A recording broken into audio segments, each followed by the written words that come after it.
dançava, ele parecia que estava numa rave. Ele tava alegre, tudo e pulando, ele tava com tudo ali no fundo, deixando, ele tava ali alegre da vida. E quando, aí, depois eu não vi mais esse senhor, ele foi embora. E quando o Cristiano chegou em casa, já era quase 1h30 da manhã, eu estava ali ainda esquentando a janta. Estava esquentando a janta, sabendo que o Cristiano ia chegar morrendo de fome. Aí ele falou, tá tudo quente? Eu falei, tá, já senta. Não. Sabe aquele senhor que estava sentado lá na última banco? Faz uma marmita gigante para ele, que ele tá morrendo de fome. Olha. Falei, Cristiano, mas... Tipo assim, sabe assim, quando... Eu falei, meu Deus, aquele moço, ele falou assim, faz porque ele tá achando que eu não vou voltar. Porque quando ele passou por aqui, ele falou assim, eu tô com fome. O Cristiano falou assim, eu vou voltar para te dar cobertor e vou te dar a marmita. Aí o Cristiano foi em casa, fiz um pratão, uma marmitona, um pote bem grande, tudo, as coisas para ele, coloquei fruta, tudo para ele. O Cristiano pegou os 2 cobertores e trouxe. Aí ele tava aqui na farmácia. O Cristiano falou que a hora que ele apareceu, mas pulou um cachorro tão grande do meio dos cobertores que ele tava, avançou no Cristiano, o cara parou e falou assim, e você veio, né? Assim, num ar assim, você veio, né? Aí o Cristiano falou assim, eu falei pra você que eu vinha e eu vim. O Cristiano falou que ele comeu aquela comida como se fosse a última refeição dele. E comeu mesmo. E aí ele foi, né? Eu fiz janta de novo, porque aí eu tive que fazer janta. Mas amém, fiz. Mas você vê, é um teste, né? Ele falou assim, eu tô com fome. E o Cristiano falou, eu vou voltar. E ele falou assim, você voltou, né? Tipo, você falou que ia voltar e voltou. Então, às vezes, essa importância, né? Eu acho que ele achou que o Cristiano era apenas mais um que ia ajudar ele, e não ajudou. Exatamente. E o próprio Cristo disse, se você trazer um copo de água para um dos meus pequeninos, a mim você está fazendo. As pessoas julgam até, enfim, de forma equivocada, as pessoas que entregam sopão, comida na rua, gastando tempo com Deus. E você sabe que a gente é testado. Gastar tempo com Deus não é só estar no monte orando. Nem orar na igreja. Gastar tempo com Deus é gastar tempo com as pessoas. A gente é muito atestado nessa questão de dar o que comer, de parar, mas assim... O que as pessoas mais querem é que nós paramos para ouvi-las. É que a gente está tão cheio de tarefas que a gente custa parar. O que custa você parar e ouvir alguém?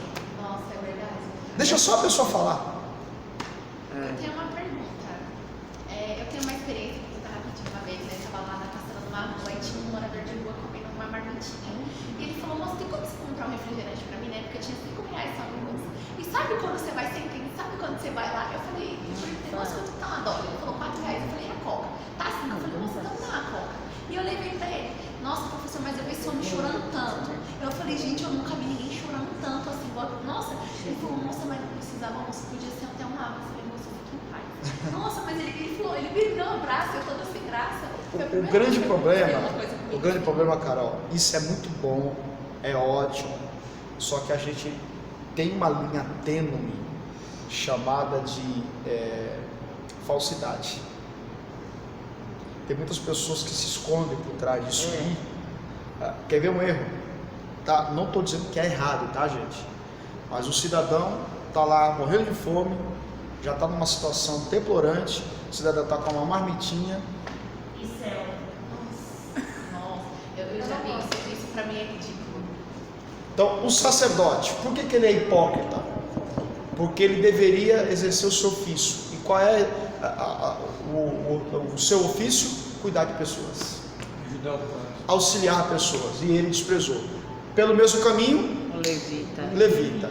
Se você pegar quando Deus levantou a classe dos levitas, eram os trabalhadores braçais. Levitas vêm da tribo de Levi. De todas as tribos, a tribo de Levi era a única que não herdaria a terra, porque as outras tribos sustentariam a tribo de Levi. Em contrapartida, a tribo de Levi fazia todo o trabalho, ou todos os trabalhos nos bastidores do culto dos hebreus. Como assim? Os levitas, quando vocês leem principalmente a trajetória do povo hebreu no deserto, quem desmontava e montava o tabernáculo? Os levitas. Então, todo o trabalho braçal da parte religiosa de Israel, quem fazia eram os levitas. Os levitas aqui seriam os diáconos de hoje. O que os diáconos de hoje fazem, os levitas faziam no tabernáculo. Então eles faziam a obra, eles eram os carregadores de piano, eram os bastidores. Enquanto o sacerdote, entre aspas, brilhava no altar, quem fazia os bastidores? Era os levitas. Os levitas. Pois não, os levitas aqui não é cantor, tá? Apesar que... você ia chegar nesse ponto? Apesar que, após todo o trabalho braçal, os levitas, eles executavam a função eles cantavam os cânticos espirituais. Os coros devocionais eram feitos pelos levitas, tá? Não há nada de errado nisso aí. Tem muitos que criticam, né? Até zomba, o levita é aquele que levita. Não é o que levita. A função prioritária de um levita é trabalhar nos bastidores, mas os levitas também tinham uma classe separada lá, que era para fazer os coros musicais, né? Na hora do culto. Então, essa era a função do levita. A Bíblia diz que o levita também passa de largo. Sim ou não? Sim. Só que tem um detalhe: o sacerdote passa de largo de longe, o levita ainda chega perto. Aí que piora a situação. Aí fica mais. Porque o sacerdote passa de longe e vai embora. O levita, ele ainda vê a pessoa, ele ainda enxerga a pessoa está meia morta, apanhou na vida, passou vergonha, está lá sem roupa, ele olhou assim, sensível. O levita cometeu o mesmo erro do sacerdote, estava preocupado com as coisas do culto. É errado fazer a obra de Deus? É errado fazer a obra de Deus? Não, lógico que não. Até porque Deus conta com você. Ele diz: olha, a seara é grande, mas poucos são os qualificados. Devemos fazer a obra de Deus. O problema, olha só, o problema é quando nós nos dedicamos mais à obra de Deus do que ao dono da obra. A pergunta é simples: você gasta ao mesmo tempo com Deus o mesmo tempo que você gasta fazendo a obra? Dorme com esse barulho, gente. Aleluia. Você tá gravando? E aí? No culto, dia de domingo, quantas horas você gasta fazendo a obra? 4.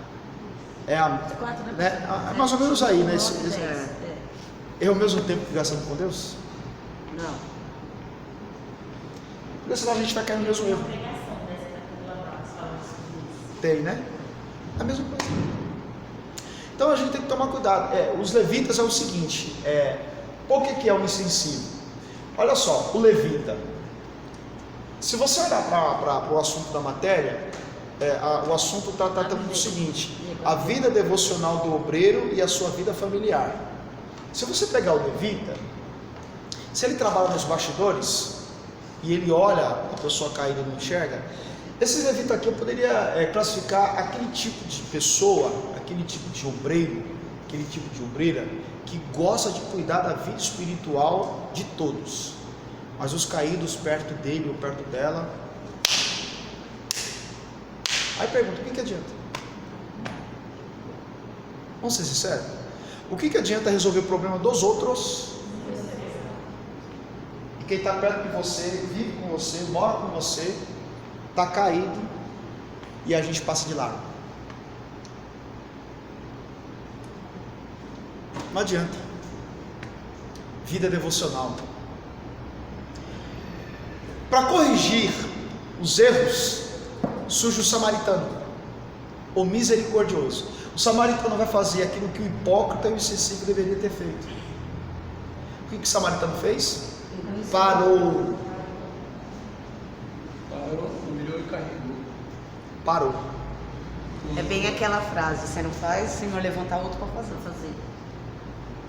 Com mais agravante. Quem é que está caído aqui? Qual é a nacionalidade desse aqui? Ele sai da onde e vai para onde? Ele sai de Jerusalém. Então, qual que é a nacionalidade dele? Jerusalém. Ele é judeu. Ele é judeu. O sacerdote, nacionalidade? Judeu. O levita. Judeu. E o samaritano? Não. Já leu na Bíblia que judeus e samaritano? Não se dão. Vamos lá, vamos fazer um exercício. Quem está caído aqui? A nacionalidade? Judeu. Quem deveria ter ajudado o judeu? O O sacerdote. outro judeu. Aí vem alguém de fora. O direito não faz. Ó. Eita. Veio alguém de fora e Faz. parou. Essa deveria. Ó, gente, essa aula vocês deveriam levar para o ministério de vocês pelo resto da vida. É verdade. Fiz até um trabalho. Parou.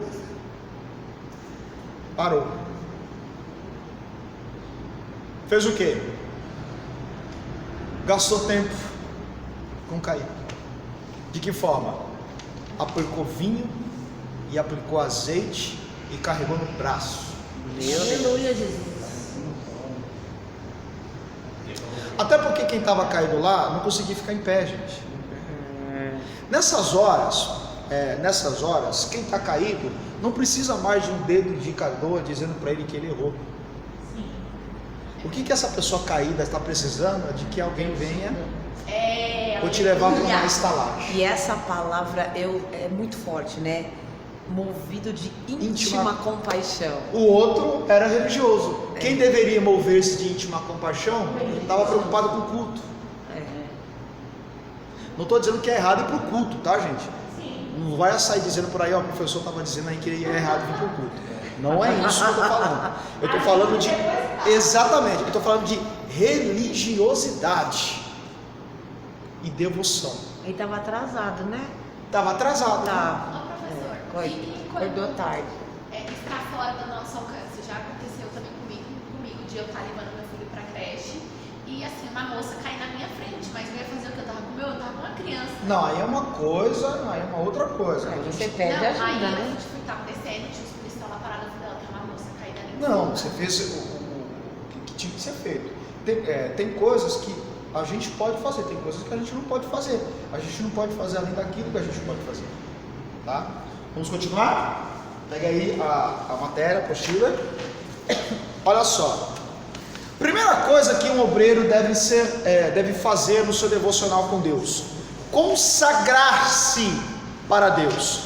E aqui o termo consagrar é separar tempo para a comunhão com Deus. Gente, se você pegar o livro de Cantares, quem já leu o livro de Cantares aqui? Cantares de Salomão. Cantares de Salomão. Se vocês lerem o capítulo 2 especificamente, Salomão, o rei Salomão, ele está apaixonado por uma morena, uma negra, chamada Sulamita. É comum entre os teólogos, principalmente quem tem esse chamado para aconselhamento para casais, encontro de casais, usarem o livro de Cantares de Salomão para falar sobre relacionamento, né? O livro de Cantares de Salomão também representa o amor de Deus, representado na figura de Salomão, para com a sua igreja, representado na Sulamita. Tá? É interessante, quando você lê o capítulo 2 de Cantares, o rei Salomão faz 2 convites para a Sulamita.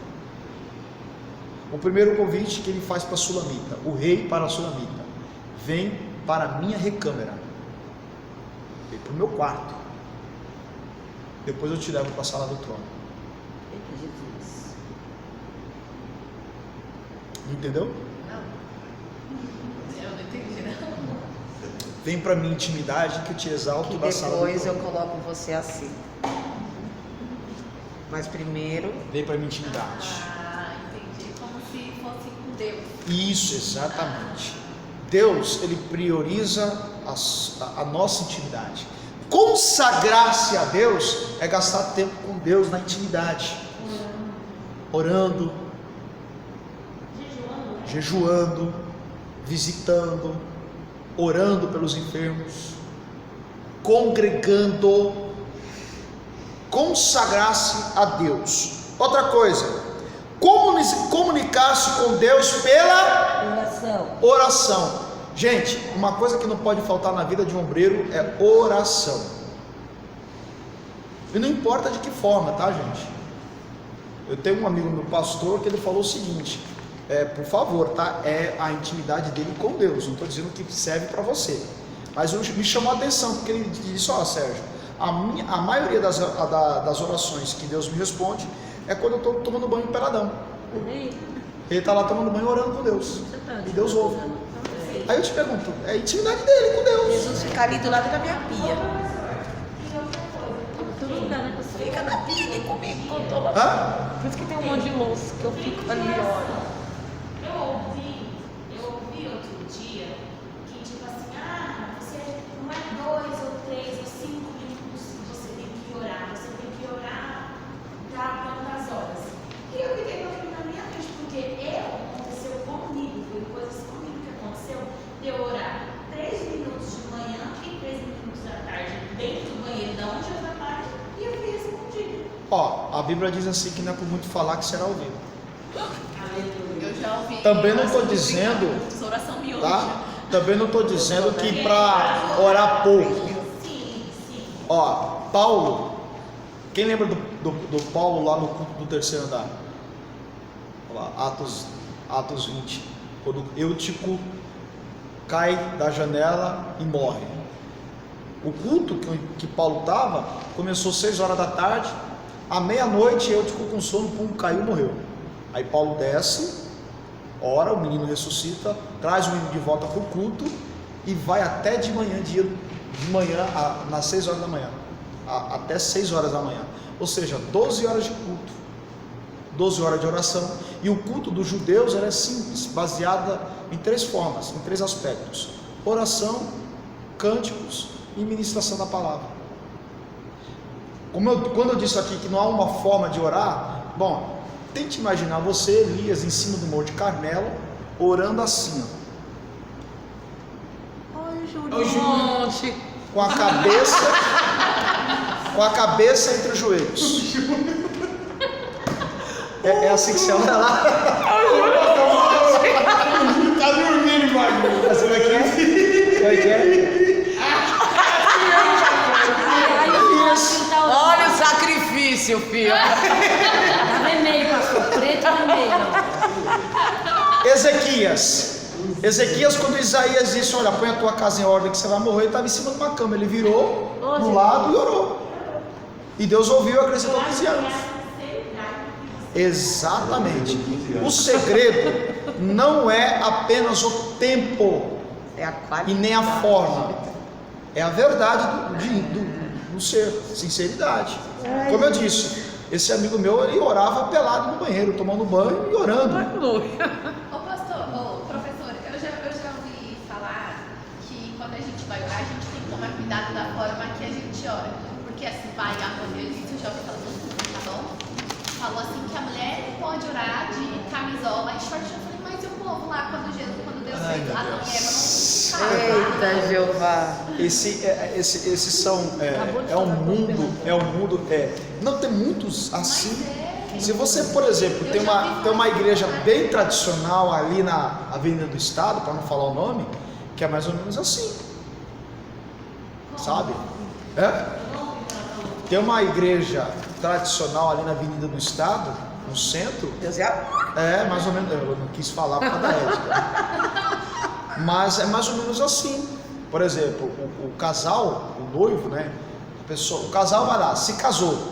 Aí, para consumar o casamento, não pode estar despido, porque eles acreditam que se Jesus voltar naquele momento, Exatamente. fica para trás. O Cristiano tem um amigo que dorme de terno. Exatamente. Meu Deus. Dorme de terno. Se Jesus Gente, está lá no RI da igreja, o regime interno. Faz um buraco lá no vestido, sabe? Enquanto contrapartida, já tinha um pastor na minha vida, uma época, que falou que se nós não estamos com a roupa adequada, o Espírito Santo não está ali também. Gente, então vamos lá. Quando a gente for arrebatado, a gente não vai levar a nossa roupa. Vai ficar daí. Mas Deus, quando Deus fez Adão e Eva, não disse que estava pelado, então quer dizer que a gente não quis, ele fez isso. A questão tem aquilo, tem a coisa da inocência e tem a coisa da indecência. É claro que eu não vou chegar na igreja do jeito que eu quero, vestido do jeito que eu quero. Mas quando você vai orar, quando você tá Mas não, depende. vai dormir, vou orar, tô te pedindo, eu vou orar. Tem aquelas pessoas que a gente tem que respeitar a opinião delas, que acham que isso para ela Já não me sinto é normal, então para ela é normal. Tem pessoas Já não me sinto ficar. Você Eu entendeu? ajoelhada assim. Vai de pessoas, vai de cada um de nós. Por exemplo, eticamente falando, eu não consigo ler a Bíblia sem camisa. O Cristiano também não consegue. Não, eu não consigo. Eu fico em casa sem camisa, estou com a minha esposa, minha filha, normal. Na hora que eu vou pro devocional, eu vou sem camisa. É coisa minha. Você entendeu? também assim. Então, enfim, cada um tem o seu particular com Deus. Dormindo. Não. Orar dormindo. Eu quero essa receita. Tô sentado. Botado na água. Tô deitado. Eu tô deitado. Aí eu. Se costas. Senta não. É mais ou menos assim: Jesus abençoe o diabo. É isso mesmo. O senhor tá Deus lá. O senhor tá lá. abençoe meus pecados. Cuidado, esse é o problema de dormir deitado, né? Forrei lá o chão lá e deu. Pensamento, né? Vamos lá. Então, oração. Orar é depender de Deus, orar é praticar a fé, orar é manter relacionamento com Deus, orar é estar diante de Deus. Página 20. Deixe Deus te ensinar através do estudo da palavra. A exposição da palavra da luz. Paulo exortou a Timóteo: persiste. Vem ler. Eu faço questão de pegar esse texto com vocês. Vamos lá? 1 Timóteo, capítulo 4. 1 Timóteo, capítulo 4, versículo 13 ao 16. Você de casa também pode estar acompanhando e fazendo as suas anotações. 1 Timóteo 4, capítulo 13 ao 16. Não, pera. 1 1 Timóteo, capítulo 4, versículo 13 ao 16. Vamos lá? Persiste em ler, exortar e ensinar até que eu vá. Não desprezes o dom que há em ti, o qual te foi dado por profecia com a imposição das mãos do presbitério. Medita estas coisas, ocupa-te nelas, para que o teu aproveitamento seja manifesto a todos. Tem cuidado de ti mesmo e da doutrina. Persevera nestas coisas, porque fazendo isto te salvarás tanto a ti mesmo como aos que te ouvem. 4 coisas aqui eu quero observar com vocês. Primeiro, leitura. É um grande desafio do nosso povo, leitura. Olha o que Paulo está dizendo para Timóteo: persiste em ler. Segundo, Paulo está dizendo assim para Timóteo, aconselhando: não despreze o dom que há em ti. Aleluia. Terceiro, Medita. nessas coisas. Aleluia.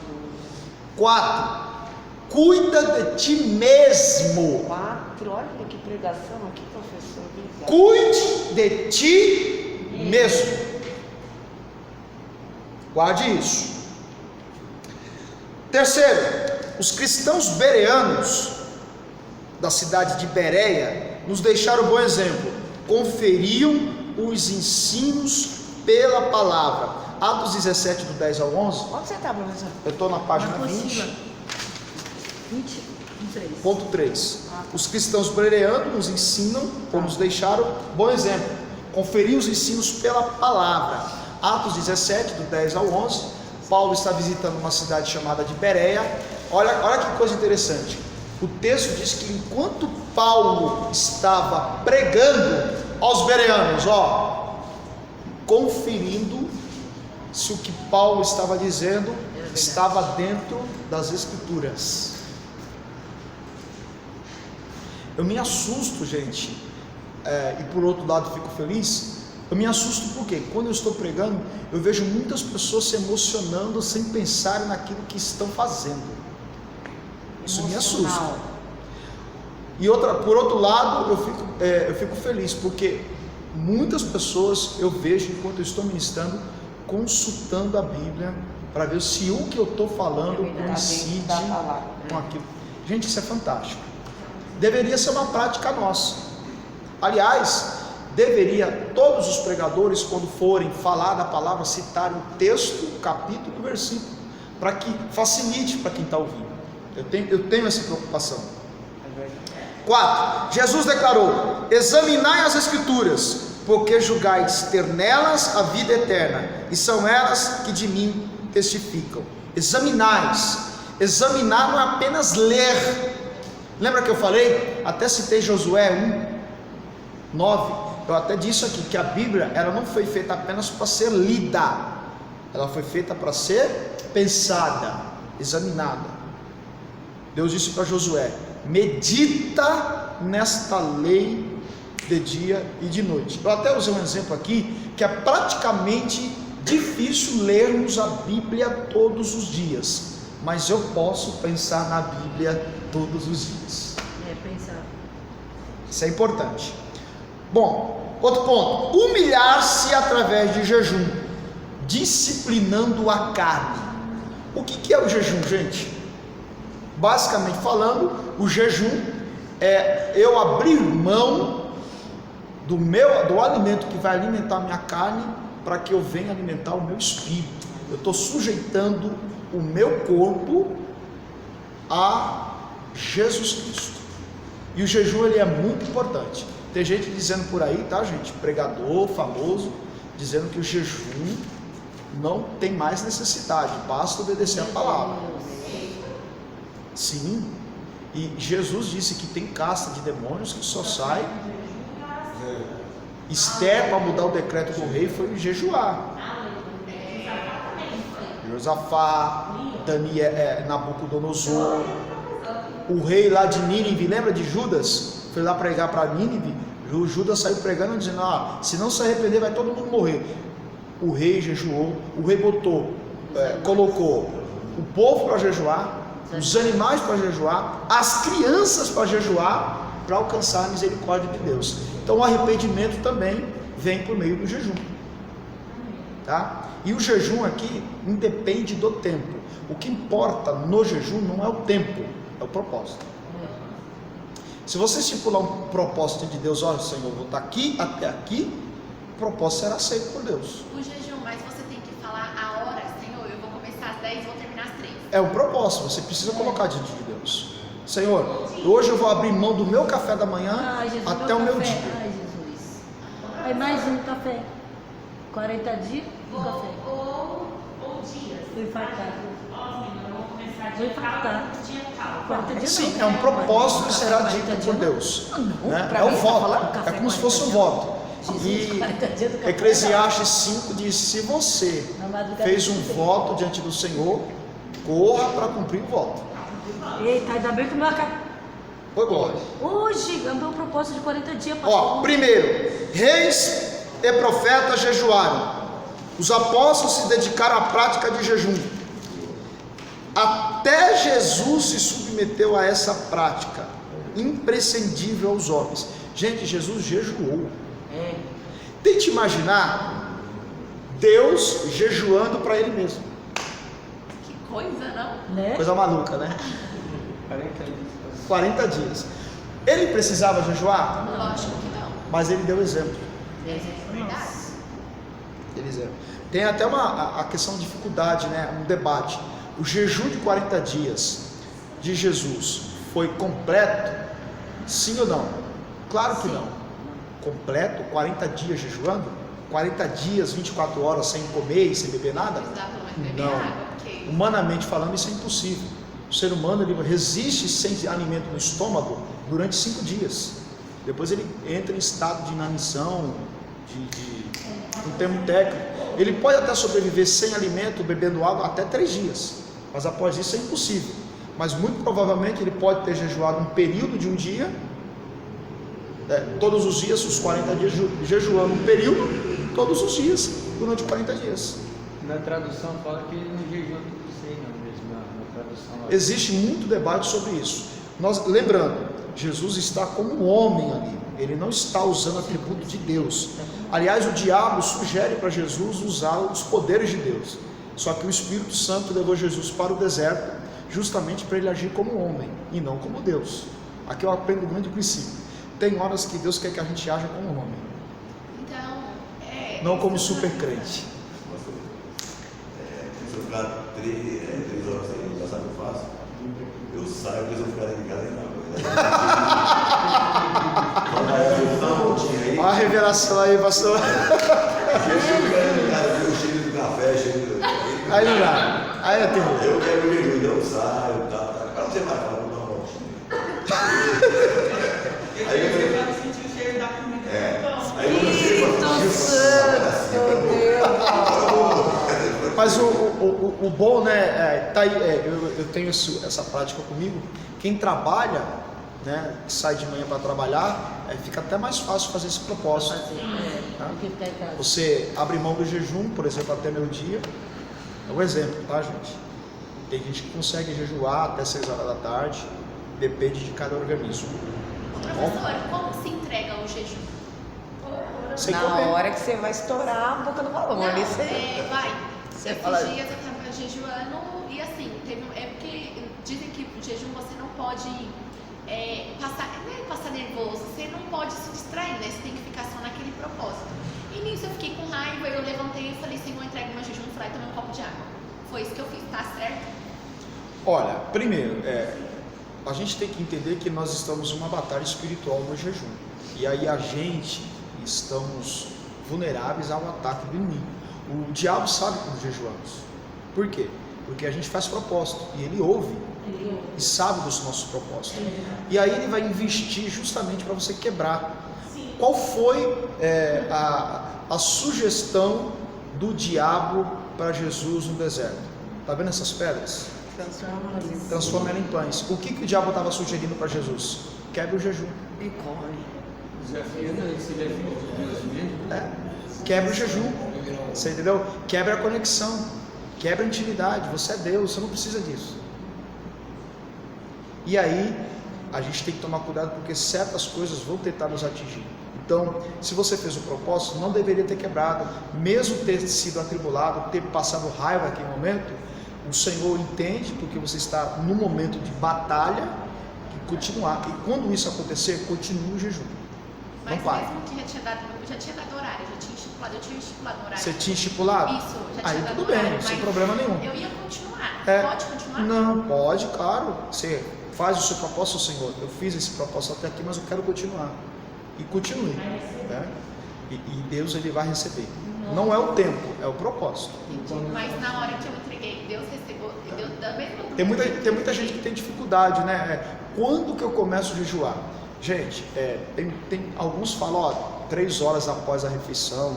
Tem aqueles que, Senhor, hoje eu vou jantar, e ele janta, aí ele faz um propósito, Senhor, agora eu não vou comer mais, até amanhã de manhã. Aí vai dormir. Pode dormir, não?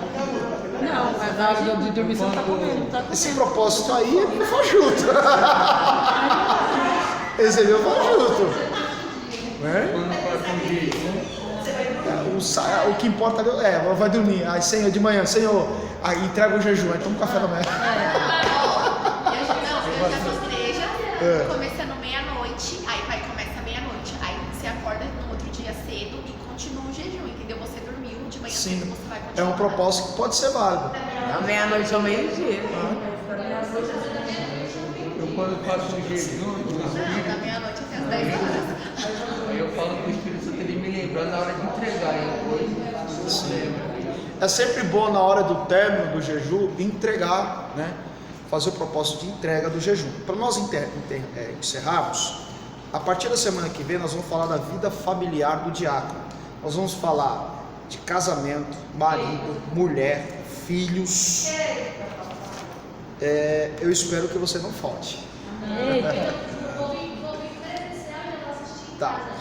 E aí, na página 22, na página 22, a gente já vai entrar nas funções e ofício dos diáconos. O que o diácono faz? O que um presbítero faz? Tá? Para que a gente possa chegar na última aula, na segunda semana de abril, e temos aqui uma aula prática, por exemplo, de como servir a ceia nos padrões bíblicos. Claro que respeitando o costume de cada denominação, tá? Cada denominação, a liturgia daqui não vai mudar em nada, vai continuar a mesma coisa. A gente só vai pegar o padrão bíblico, para a gente poder aprender Amém. mais e mais. Gente, que Deus abençoe a vida de vocês. Amém? Eu vou encerrar um pouquinho aí, uns 10, 15 minutos mais cedo. Cafezinho pode, não tem que comer café. Vocês, Não tem café. né? Tem sim. Vamos orar? Senhor nosso Deus e Pai, eu quero te louvar, te agradecer. Obrigado por esse momento. Que o Espírito Santo ministre em nossos corações e que possamos absorver mais e mais dessa palavra. Leva-nos em paz, em nome de Jesus. Amém. Deus abençoe vocês.